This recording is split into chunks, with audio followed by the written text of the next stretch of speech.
Señores, les vamos a preparar un cóctel. Lo que he querido interpretar en este cóctel es un poco la regresión del vermut hacia su tierra de origen, a sus nacimientos. Entonces vamos a añadir unas uvas y lo que vamos a hacer es macerar.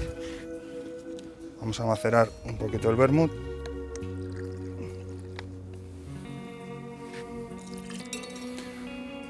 Un poquito de vermut. Maceramos esas uvas, las machacamos, sacando ese zumo natural. Lo que va a hacer es potenciar realmente el sabor del vermut. Una vez que lo tenemos colado, añadiríamos un poquito más.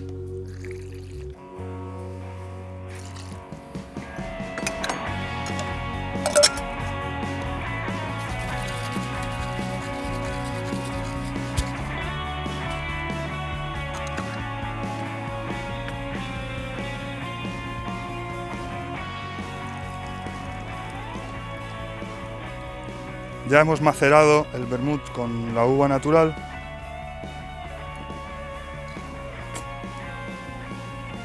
A continuación añadiríamos un twist de limón.